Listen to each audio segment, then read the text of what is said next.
belajar ilmu yang dia suka, silakan sukanya apa. Kalau dipaksa belajar sesuatu yang kita nggak suka juga kita bosan sendiri, capek sendiri, nggak nyaman sendiri. Tapi silakan sukanya apa. So, saya sukanya masak mangga, ada koki yang sukses. Kalau saya sukanya main bola, silakan. Kalau sukanya balap, ada balapan juga yang sukses, Valentino Rossi dan kawan-kawan. Ya, tapi kudu pakai ilmu atuh ya. Nggak pakai ilmu atau terus pakai apa? Nggak pakai ilmu tuh hidup serba takut tahu ya. Atau sebentar kalau ini besok pindah kota ke sana gimana ya kota di sana? Ya coba orang yang udah tahu hal, saya tahu di sana suhunya gini. Tahu di sana suhunya gini, iklimnya segini, jalannya ke sini, belokannya ke sini. Jadi kita stres itu karena nggak tahu mesti ngapain. Obatnya satu, ilmu. Makanya sungguh aneh kalau misalkan kita pengen hidup tenang tapi nggak mau ngaji, nggak mau nyari ilmunya, ya.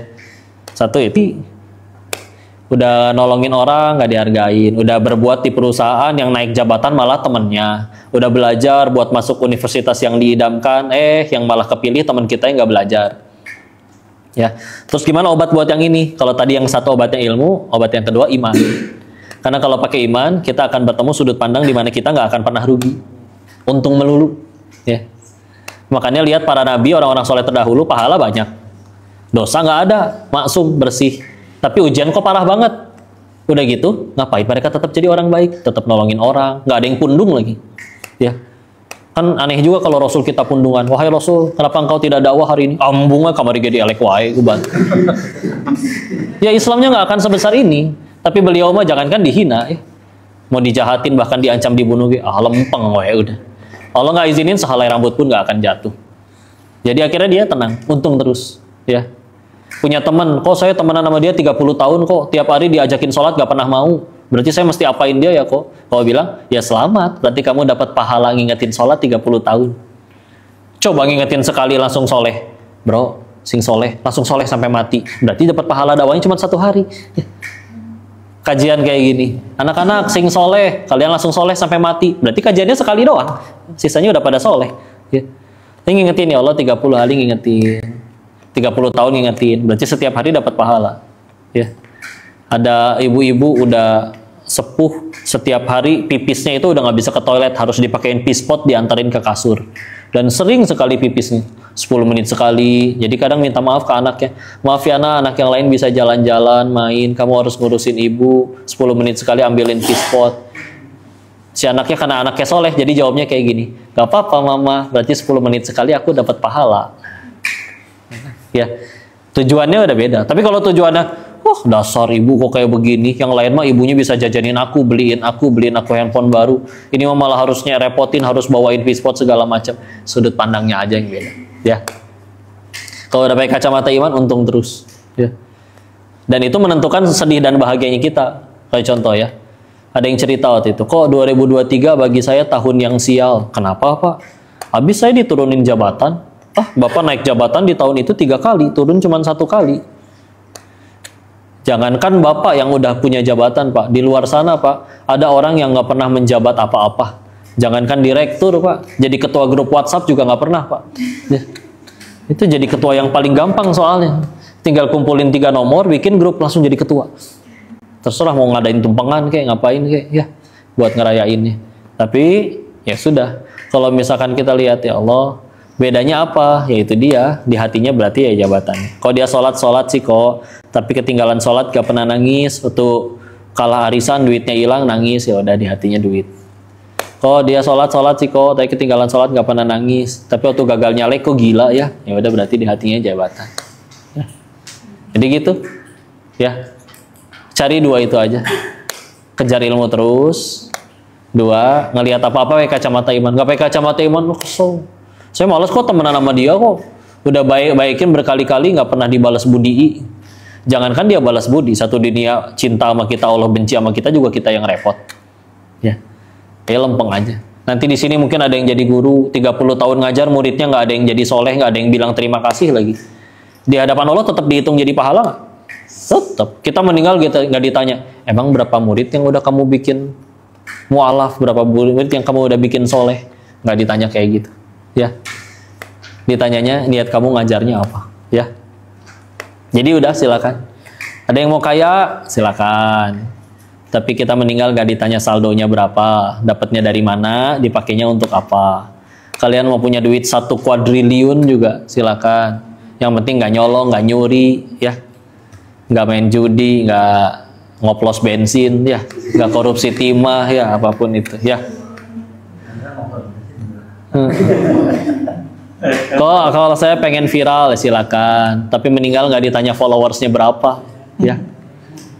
Tapi kamu ngajarin apa ke followers kamu, ya. Kan malu atau sekarang mau masa follower 200.000 tapi yang komen cuma 2. Kan julid orang, ya. Pasti beli nih. Ya, pintu surga ada 8, tapi pintu surga bagi yang centang biru kan belum ada, ya. Jadi udah, ya. Jadi ngejarnya jangan lihat pakai apa yang kacamata orang, tapi pakai kacamata Allah aja. Ya Allahnya nggak pakai kacamata tentu, ya, tapi maksudnya adalah kalau kita ngelihat diri kita pakai yang orang tahu, orang kadang baik ke kita ada maunya. Orang kadang musuhin kita ya bisa jadi nggak objektif. Kitanya udah baik, udah lempeng, tapi dianya aja yang masih dengki, ya. Jadi capek. Kalau mau lihat diri kita pakai apa yang Allah tahu, kita kalau sendirian ngapain aja. Itu insya Allah jadi berat untuk sombong, susah untuk belagu. Karena Allah tahu, ya Allah, saya aslinya kayak begini, ya Allah. Nanti kalau nggak soalnya ketipu topeng, ya. Ketipu topeng itu gimana? Contoh, ya. Ada bos lagi makan sama karyawannya. Nah, kau suka cerita gini, ya. Si bosnya kentut, karyawannya kebauan. Masalahnya udah minta maaf si bos, ya, maaf ya bau ya kentutnya, ya. Masalahnya satu, besok gajian. Jadi daripada nggak digaji, wangi bos, ya kan, bilang wangi, ya wangi bos, wangi. Si bos ketipu, dia ngerasa itu adalah wangi betulan, padahal orang muji wangi kan ada maunya. Jadi dia ngerasa, apa ini hasil dari tahajudku? Apakah ini karomah dari Allah? Jadi dia ngerasa jadi kayak Walid dia, ya. Ya. Pada nonton kali, ya. Ya. Jadi ketipu. Besoknya si bos sarapan lagi tapi sama teman-teman sesama pengusaha, bukan karyawan yang harap digaji sama dia. Berdasarkan testimoni 3 orang kemarin, kali ini dia tanpa ragu, nyampe naik, ya. Cuman masalahnya karena teman-teman ini yang nggak harap digaji, ya sudah, bro, habis makan bangkai apa tadi pagi? Dia gebrak meja, kurang ajar. Kemarin 3 orang bersaksi kentut saya wangi. Nah, itu yang ketipu topeng, ya. Jadi kita ngelihat diri kita pakai apa yang orang lain tahu, bukan apa yang Allah tahu, ya. Orang lain, kok kayak saya ketemu Ko Denis misalkan, dia baik, ketemunya emang di mana? Ya kalau di masjid doang. Ya di masjid paling lama sehari 5 waktu, berapa paling lama? Setengah jam atau 1 jam. Sisa 23 jam lagi emang barengan sama saya. Bisa jadi lagi sendirian, si Ko Denis yang maksiat dan yang lain-lain. Nah Allah tahu, orang lain mah nggak tahu. Nah, ketika akhirnya orang kalau nggak bisa jujur sama sendiri-sendiri, ada orang tuh si Ko Denis mah kayak gitu. Padahal bener saya tuh ngelakuin hal yang seburuk itu. Cuman karena kita selalu ngelihat orang dari bukan yang Allah tahu, tapi apa yang orang lain tahu, jadi teh ngambek melulu. Kurang satu hadis yang dia tahu itu. Tapi juga mudah bagi Allah, dia hafal 1000 hadis. Tapi niatnya salah, udah gitu tidak diberkahi, nyari duitnya juga yang haram dan yang lain-lain, Allah bisa jadikan gak ada satu orang pun yang mau ngamalin 1000 hadis yang dia hafal itu, mau seindah apapun ucapannya. Udah, bismillah, ya. Jadi kalau misalnya di sini nanti ada yang lomba, ada yang dapat niat terbaik, udah bismillah, silakan. Syaratnya satu aja, tambah dekat sama Allah, ya. Jadi bukan baru dipujinya kalau juara, baru dipujinya kalau nilainya bagus, enggak gituan mah, ya. Yang sukses yang sukses asli gimana? Yang nanti yang nyampe surganya Allah, udah gitu aja. Bukan yang nanti nilainya paling bagus, bukan yang nanti lulus dari sini jadi direktur pabrik tusuk gigi misalkan, ya. Apa aja misalkan. Tusuk gigi cap paus, biasa dipakai nelayan buat nangkep paus. Nah, Masya Allah. Gimana nangkep paus pakai tusuk gigi, ya? Luar biasa. Ya, gitu aja, ya. Jadi apa aja tadi? 1 perlu ilmu, 2 perlu iman. Ya udah itu aja, ya. Sisanya ya udah enak karena kita mau ngapain aja udah tahu mesti ngapain. Berumah tangga, oh Islam ada tata cara berumah tangga. Nanti akhirnya jadi ayah, oh ada tata cara jadi ayah yang jadi ayah yang baik dalam Islam seperti apa. Nanti ada yang jadi guru, oh kalau jadi guru yang baik ada tata caranya seperti apa dalam Islam. Sekarang masih jadi anak, oh jadi anak yang baik gimana, birrul walidain ke orang tua. Semua lengkap ya. Kok aku mau pengen bisnis, oh ada tata cara bisnisnya Abdurrahman bin Auf, udah kebukti dia sukses kayak begitu, aku juga tinggal ikutin. Lengkap, tinggal mau atau enggak. Ya. Jadi tahu mesti ngapain, tenang hidupnya. Dan yang kedua, ya tadi, kayak kacamata iman. Jadi apapun yang terjadi, untung we terus. Gak pernah ada rugi. Udah deh, nyaman hidupnya mau kayak gimana. Nanti tinggal ngikutin di dunianya. Dekat sama yang punya tukang toko roti aja kenyang makan roti. Apalagi dekat sama yang punya dunia, ya. Diikuti nanti, nyari. Sebagaimana tadi, dia sibuk fokus ke dirinya, memperbaiki diri di hadapan Allah dan di hadapan kemampuannya. Nanti dunia yang nyari. Ada nasihat terakhir mah kayak gini, keras sama diri kalian. Karena kalau kalian keras sama diri kalian, nanti dunia yang datang dengan lembek, lembut, bahkan tunduk di hadapan kalian. Tapi kalau kita lembek sama diri kita, oh yang lain juga nggak belajar, yang lain juga nggak bikin PR. Nanti dunia akan datang dengan keras ngehantam kita, dengan pahitnya pengangguran, pahitnya diremehin waktu reunian, ya. Dah lah ya. Bukan berarti nggak boleh istirahat ya, kok enggak. Waktu istirahat, tapi waktunya belajar. Jangan waktunya belajar, oh gurunya nggak datang, saatnya main, enggak. Ya, sesuaiin aja dengan waktunya. Itu ya. Oh gitu. Udah, kita aja silakan. Nah, kalau ada yang mau diskusikan, diobrolkan atau mau makan lagi, kita kembalikan dulu. Fadol, Ustaz. Enggak. Yakin nanya jak. Mega nanya Mega. Nah, tidak kalau nggak nanya mungkin yang nanya lah. Habis baru sebutkan apa namanya satu poin dari apa yang disampaikan oleh Pak Jadi. Hah? Iya, satu poin, Bes.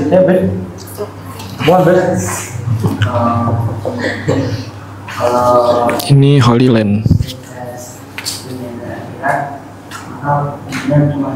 Asuransi tergantung akadnya apa. Oke. Kalau yang ta'awun tabarru berarti aman. Ilmu dan oke, bagus. Iko satu poin kok tadi yang disampaikan oleh Ustaz Barini. Poin satu tadi udah Hafiz bilang kalau mau sukses dunia akhirat harus pakai ilmu dan iman. Iman dan ilmu ditukar. Iman dan ilmu. Oh, poinnya untuk merangkum semua ya. Kalian pernah mendengar man arada dunia fa'alihi bil ilmi. Ada yang pernah dengar nggak? Dari situ. Man arada dunia fa'alihi bil ilmi. Barang siapa yang menghendaki kesuksesan di dunia maka hendaknya pakai ilmu. Wa man arada akhirata fa'alihi bil ilmi. Barang siapa yang pengen sukses juga di akhirat maka pakai ilmu. Wa man arada dunya fa'alihi ini yang pengen sukses di dunia dan di akhirat maka tetap pakai ilmu. Tadi udah disampaikan panjang lebar sama Kodenis terkait dengan ilmu itu menggerakkan kita yang umumnya TikTok aja ke DM. Tahu kalau memang ternyata nggak boleh nyebut platform lain soalnya kalau di TikTok itu kita mendapati masalah maka jangan berputus asa karena Waalaikumsalam warahmatullahi wabarakatuh. Tanah Abang jualan di mana? PGMTA. Ini Blok B, Blok A. kalau kalian dengar kan, ini momennya baru aja baca buku judulnya Al-Umma. Nggak tahu artinya apa. Itu membahas semoga segera hamil. Waalaikumsalam warahmatullahi wabarakatuh. Intinya tetap harus baiklah sama orang tua mah. Mengetahui objek dari apa yang kita anggap mereka pintu surga kita. Jangan anggap rugi untung rugi. Nanas, maka harus tahu cara berjualan nanas. Gimana? Nanas berarti menguasai cara menjual nanas. Jadi ada di kitab Al-Umar Definisi ilmu itu sederhana. Apa sih ilmu itu? Ternyata ilmu itu didefinisikan oleh Imam Abu Yusuf itu ma'rifatul ilmi ala ma huwa alaihi. Mengetahui objek yang ingin kita ketahui itu sebagaimana sedetail-detailnya. Maka penting bagi kita untuk mempelajari detail. Nanti ya diposting. Kalau mau jago jualan nanas oleh nanas, maka nanas harus belajar cara mengetahui jualan nanas. Minimal nanas mengetahui apa itu buah nanas, manfaatnya dan seterusnya. Nanas panggilannya nanas, gitu kan. Siapapun dari kalian, kalau yoga pengen jadi bos bakso, misalnya pengetahuan terkait dengan bakso, ilmu terkait dengan bakso. Jaki pengen jadi montir F1, ya doain ya. Amin. Akan mau jadi dokter dulu ya, enaknya. Waalaikumsalam warahmatullahi wabarakatuh. Kosambi. Itu berarti harus mengetahui dengan betul. Oke, itu terkait dengan. Tapi ngasih tahu, ngasih selain ngasih ke mertua, mantan mertua ngasih juga ke kamunya nggak? Mendampingi Allah lahir batin juga ya. Hanya kalian yang untuk mendapatkan ilmu, kita semua mencari mengembangkan ilmu secara bersama-sama. Jadi yuk kita bersama kita tekun momen setelah puasa ini sekali lagi menyiapkan mencari ilmunya, semakin giat, semakin rajin, semakin tekun.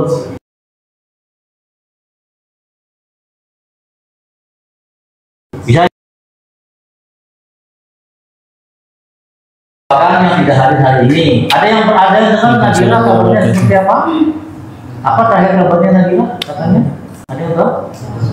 Nadira katanya di apa hasil ini diagnosanya apa?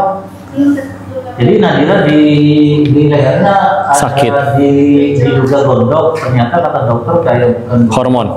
Apa itu namanya? Yang ada yang hormonnya di sini. Ada di sini kayak apa sih kelenjar apanya? Oh kelenjar gitu. Tiroid atau apa gitu. Tiroid. Ada benjolan. Kita doakan semoga tidak terjadi apa-apa. Amin. Amin. Amin. Lagi besok bergabung dengan kita. Kemudian ada Naira katanya lagi umroh ya?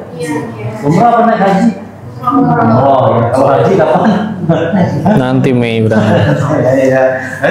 Oh ini apa sama orang tuanya berangkat. Doanya semoga pulang kembali ke Indonesia ketemu dengan kita dalam keadaan sehat walafiat. Amin. Kemudian kita doakan Ahmad nggak ada ini lagi ada apa nih? Umroh juga. Sakit ternyata. Oh kirain umroh juga. Nggak tahu sakit apa ada yang berkabar. Semoga apa namanya besok insya Allah kata ibunya sih besok bisa bergabung dengan kita kembali. Oke, itu saja sebagai akhir dari menuju jam 2. Sebagai penutup, karena tadi sudah diawali taqabbalallahu minna wa minkum boleh menolak, yang penting pertimbangannya benar. Kita akan pilih ya, jadi biar Pak Denis sama saya Pucat ya. sekalian yang ikhwan aja nanti ke situ doain ya biar diapot aja ke ikhwannya terus ini aja gimana gitu ya, nggak usah bisa dipahami ya. Oke, itu saja. Nanti setelah selesai apa namanya salaman, kita anak-anak boleh pulang. Kalau mau makan silakan makan lagi. Tapi besok jangan lupa pelajarannya kasih tahu. Anak kelas 9 ada pelajaran Bu Santi nggak? Anak kelas 9 ada pelajaran Bu Santi nggak besok? Kasih tahu. Donian orang Bogor. Tapi pokoknya Donian orang Hong Kong kirain. Itu pelajaran. Kripto kok belum mendalami sistemnya seperti apa, jadi belum bisa mengambil hukum. Oke. Iya tetap poster Palestina ya. Tidak ada yang ditanyakan, ada yang mau bertanya, ada yang mau ditanyakan bukan hanya terkait apa saja, terkait dengan kegiatan sekolah. Ada? Nggak ada ya? Cukup ya? Cukup? Oke. Mau saya akhiri. Subhanallahumma wa bihamdika.